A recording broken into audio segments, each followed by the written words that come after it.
In the interest of full disclosure, I think I got to tell people that I've been out campaigning with you for the past couple of days, so it's not like I'm objective. I'm not pretending or even playing the role of a journalist. Well, that's good. I like that. Your stamina is pretty amazing. You're doing events starting early in the morning. Wednesday night, we didn't finish dinner until well after midnight. And I watched you through this process. Where do you get that stamina to do this? Well, I sometimes say when people ask me, do I have a choice, right? I mean, it's like, it's set up and we have to do it. And it's so important. We have 90 days left, and I want to maximize the time. And it's so important for the country, whether it's Supreme Court justices or evangelicals, because we were at the big evangelical meeting with the pastors a little while ago. So many things happening on that front, and so many things happening on so many fronts. And I just feel that I have no choice. I have to really go full blast and get this thing done, because we will make America great again. We'll make America greater than ever before. And if Hillary Clinton gets in, it's a disaster. It's going to be 4 more years of Obama. It's going to be horrible, super left judges that on the Supreme Court. They're going to destroy the country. And so we have to get it done. Look, the reason I bring up this whole issue of stamina is because the President of the United States is a very demanding job. Right. It's a demanding job physically, emotionally, spiritually, politically. I see people that work for you, they're half your age. And at the end of the day, I mean, they're dragging. You're still going strong. I mean, what I'm trying to point out is that this is a job that requires somebody who is physically capable of having that kind of pressure. Now, I've seen this. Right. How important do you think it is for the American people to understand just the physical capacity of their president? Well, you have to have that. You have to have great strength. You're dealing with so many different problems and lots of other things, but in particular problems. And, you have countries like China that have been taking advantage of us for years. You have to deal with that situation. We can't continue to have trade deficits of $500 billion a year. You have ISIS, where they're getting bigger and bigger, even though Obama is trying to convince people that they're not. Now they're in, I understand, 28 countries. It went from 8 to 28 in a short period of time. You have so many different difficulties that if you don't have the stamina, if you don't have the whatever that is that you have to have, the country's in trouble. Not you, the country's in trouble. And I've always said that Hillary doesn't have the stamina. I've said that for a long time. But you just need a great deal of strength for us to come out a winner. Look at what happens. We lose on everything. We lose on trade. We can't beat ISIS militarily. Our vets aren't taken care of. Our borders are weak. Obamacare is a disaster. It's got to be repealed and replaced with something much better and much less expensive for the people. We have a lot of things to take care of. No, you need big stamina. You have 2 opponents. You got Hillary Clinton, but you've also got the media. Right. That's the bigger opponent. I mean, they're never the friend of a politician. But in my many years of doing politics, I've never seen anything like the kind of target of attacks that have come upon you, misconstruing virtually everything you said. A good example this week, you made the comment that Barack Obama is the founder of ISIS. Now, you didn't mean physically that he's the founder of ISIS. You meant very clearly that his policies. Everybody knew exactly what I meant. Well, actually, that's been covered, I think, pretty well. I think that really, when we should have never been in Iraq. I was against going into Iraq. It was a big mistake. But when he took it over, the way he got out was horrible. And it really led to the real formation of ISIS as we know it. And you look at the way that happened, and you look at the weakness, and then you see the way it grows. And they tried to hide how they've grown.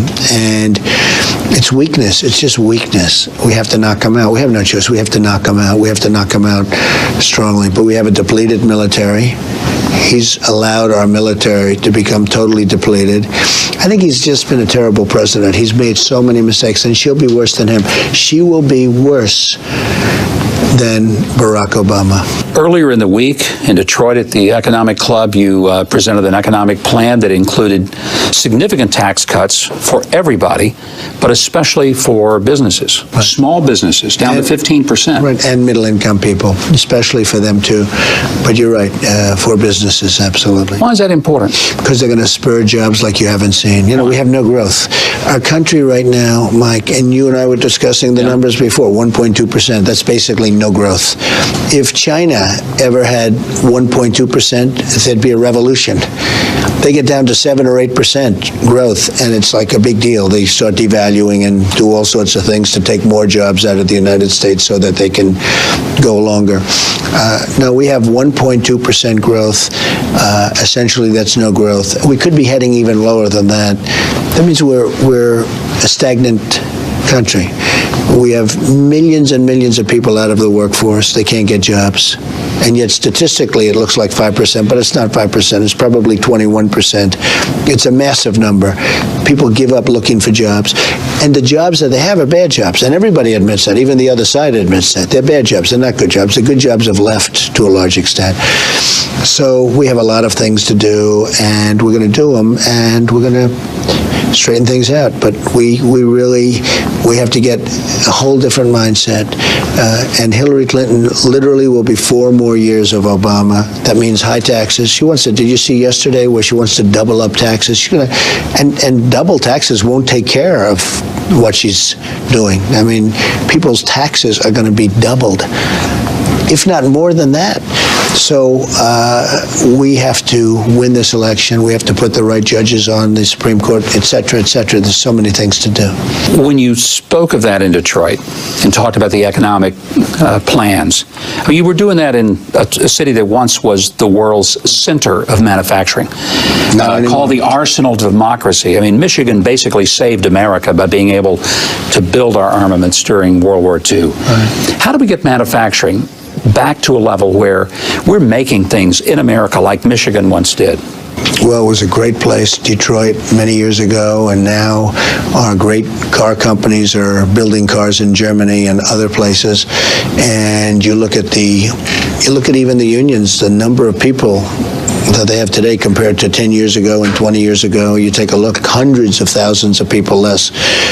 And Mexico is the 8th wonder of the world. A friend of mine who builds plants, he builds big plants. He goes and tells me Mexico, what they're doing in Mexico is amazing. They're taking our businesses. And our politicians have no idea how to handle it, and it's so simple. It's so simple. But one of the reasons they don't have any idea, probably number one, they don't have an idea, but number two, they're controlled by special interests and lobbyists and donors, and they don't want to handle it. So a place like Michigan is losing its jobs. Hillary will do nothing about it. There was a story in the Washington Post 2 days ago, which was shocking because the Washington Post never writes badly about Hillary.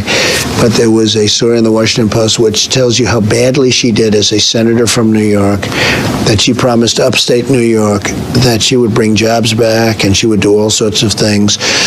And upstate New York is a catastrophe right now, probably as bad as just about any place. It's a catastrophe. And the jobs have left. 50-60% of the manufacturing is gone. And she promised to take care of that situation and made it worse, except her friends did very well. Consultants and various other people, they made a fortune. So no, she won't do the job. She's all talk, she's no action. I know her well. Not going to happen. All right, coming up, part 2 of my interview with Donald Trump from the campaign trail. And then later, we're going to build it up, and we're going to make it strong, and we're going to make it powerful, and hopefully we're not going to use it other than to knock the hell out of ISIS. We have no choice. Donald Trump says he's going to defeat ISIS. Now, this comes as a new congressional report finds that military officials manipulated the data to make ISIS look like less of a threat.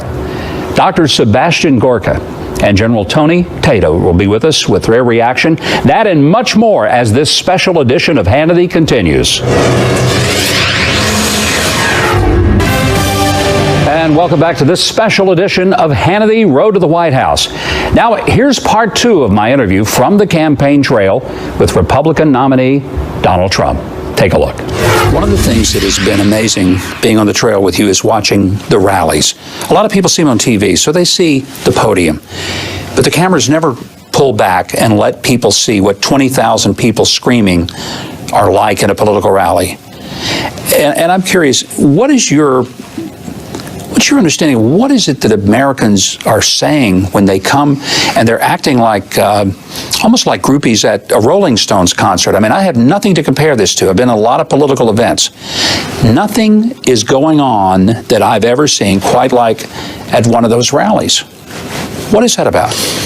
Well, right now, right after this, you're going to be introducing me in front of 12 or 13,000 people in Orlando, and it's and that's not even, I mean, we have 25, we have 30, we have 40,000 people. Whatever the seating capacity is, you have that, and you have people standing outside. I mean, that's we're restricted by seating capacity. I mean, basically, it's been an amazing experience.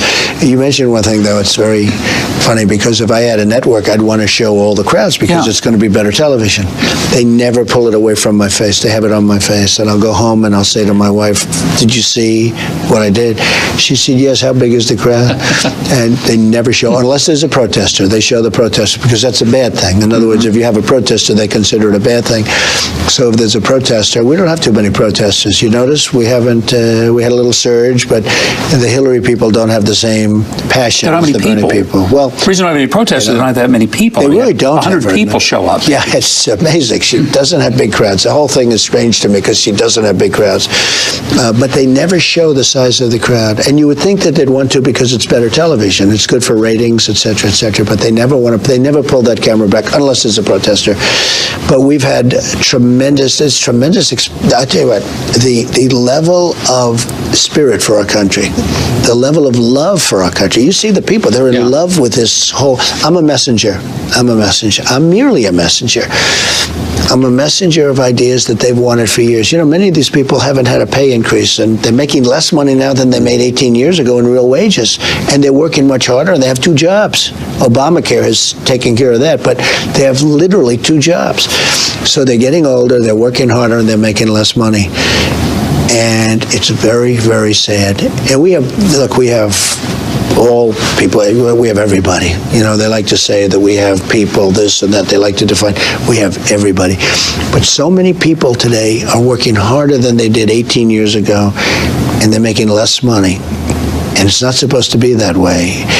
And they're angry and they're upset, but we're going to change it. We're not going to let our jobs go. There are going to be consequences. When countries come in and they take our business, there are going to be consequences. Right now, there are no consequences. And it's so easy to handle. And we're not going to let them make their product and just send it right across our borders and sell it into our country. And we end up with unemployment. We end up with grief. We end up with no taxes. We end up with so many different difficulties. So it's so easy to solve. Everybody understands that. The politicians don't do it because their lobbyists and their donors don't want them to do it because they benefit on the other side. But me, I'm putting up my money to run my campaign, and I don't care about the lobbyists, and I don't care about the special interests, as you know. Yeah, it's been pretty apparent that that's not been the driving force. And I think it's one of the reasons that people have been supportive. You're a disruptive candidate. You're disrupting the institutions that have failed America, and they see that, and they believe it.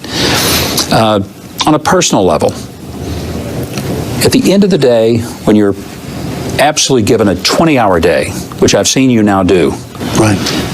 What is it that gives you the satisfaction of believing, I'm glad I'm doing this? The people are so thrilled. You'll see that in 20 minutes when we go into this massive place where we have all these people. A friend of mine came and said, how do you get up and speak without even looking at notes or without teleprompters? And you have all of these people, thousands, 10,000, 5,000, 25,000, 35,000.